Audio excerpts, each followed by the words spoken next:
여러분 안녕하십니까, 진성호입니다.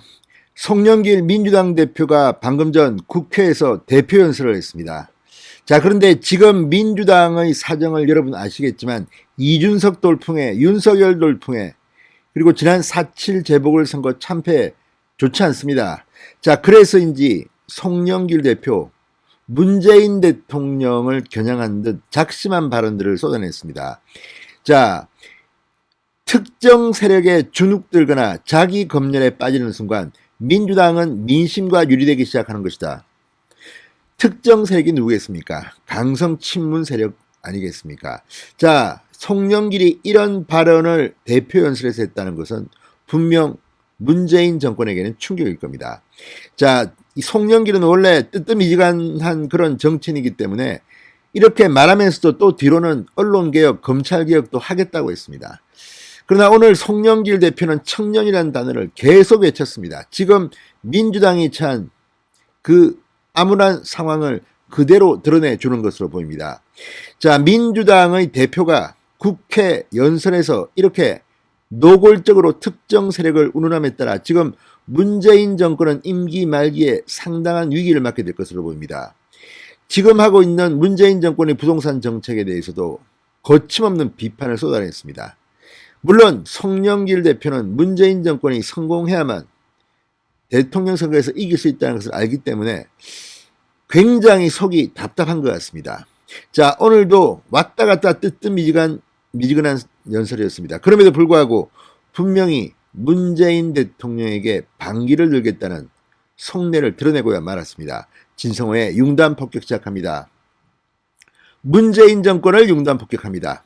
방송에 앞서 아직 진성호 방송의 구독자가 아니신 분들은 붉은색 구독 버튼 눌러주십시오. 더 좋은 방송으로 보답하겠습니다. 자, 송영길 대표는 지난 4.7 재보궐선거를 내로남불에 대한 비판이라고 언급하면서 반성문을 써내려가기 시작했습니다. 내로남불에 대한 비판. 사실 민주당 대표니까 문재인 대통령을 직접적으로 겨냥하지 않았지만 내로남불에 대한 심판. 문재인 너는 내로남불이다. 뭐 이런 말 아니겠습니까? 자, 문재인 정권 그동안 문재인 대통령의 지지율에 기대해서 민주당은 기생했습니다. 그러나 문재인의 지지율이 떨어지고 또 이런 선거 결과가 나오면서 이제 송영길, 비주류 송영길은 서서히 문재인에 대한 반기를 드는 모양새를 갖추기 시작했습니다. 송영길은 오늘 뭐 상당히 충격적인 연설을 했습니다. 이런 내용이 나옵니다. 재보선에서 민주당은 참패했다.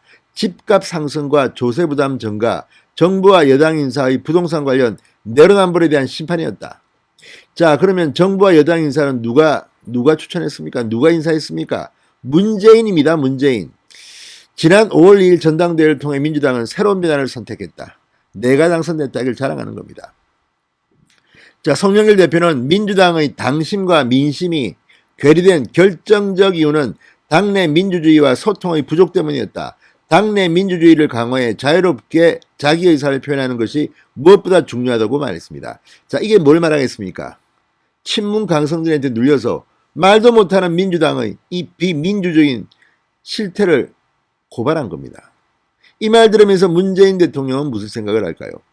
자, 지금 지난 당대표 선거에서 패퇴한 이 홍영표, 우원식 친문들은 지금 부글부글 끓고 있습니다. 이 연설을 들으면서 어떤 생각을 하고 있겠습니까? 자, 송영희 대표 지금 내 코가 석자입니다. 나는 살아야겠다. 자, 친문들이 바라는 검찰개혁, 언론개혁 추진의도 그러나 함께 드러냈습니다. 이게 뭐겠습니까? 이러니 송영길은 성공할 수 없는 겁니다. 뜨뜻미지근하게 이 눈치 저 눈치 다 보고, 그러니까 앞에 이야기했던 특정 세력 이런 비판이 별 효과를 못 볼 것이라는 겁니다. 자, 송영길은 말합니다. 공수처에 대해 야당은 공수처가 정권의 개주타포가 될 것이라고 주장했다. 야당은 윤석열 전 총장 임명 때도 정권의 하수인 코드검사라고 맹비난을 퍼부었다.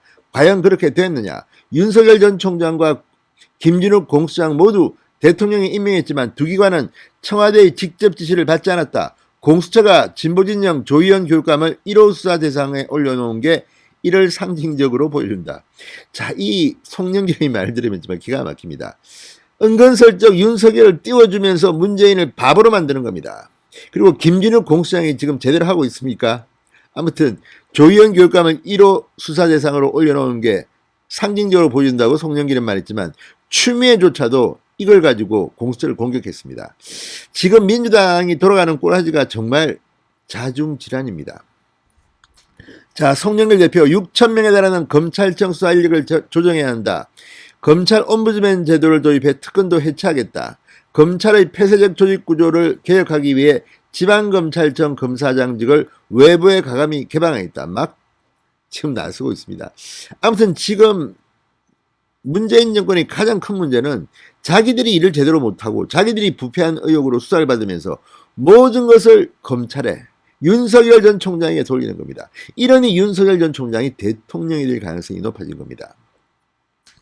자, 어쨌든 언론 개혁에 대해서도 말했습니다. 언론들이 정론 경쟁이 아닌 클릭 경쟁에만 매몰돼 언론의 사회적 책임은 방기되고 국민과의 거리는 멀어졌다. 미디어 환경 혁신은 언론의 재갈을 물리는 게 아닌 국민의 기본권을 보호하고 언론이 사회적 공기로서 기능하도록 지원하는 것이다. 자, 이게 독재를 하겠다는 겁니다. 자, 미국 수정헌법 제1조 언론 자유를 훼손할 수 있는 어떠한 법도 못 만들게 되어 있습니다. 지금 송영길의 이 말을 들으면 완전히 민주주의를 한번 짓밟아 보겠다는 겁니다.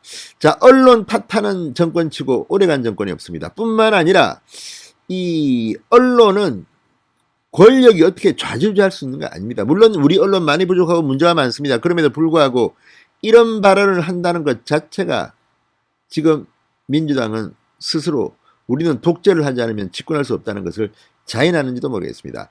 아무튼 오늘 송영길 대표의 연설 나름대로 충격적이었습니다. 자, 지금 민주당은 네 분이 일 것 같습니다. 갈팡질팡 청년을 이야기하지만 청년들 지금 민주당에서 이준석이 나오겠습니까? 힘들 겁니다. 자, 어쨌든 국회의원들 180석 가까운 의석을 가진 강력한 집권여당이 지금 흔들리고 있습니다. 문재인 정권이 곧 붕괴될 것 같습니다. 진성호의 융단 폭격이었습니다. 여러분 감사합니다.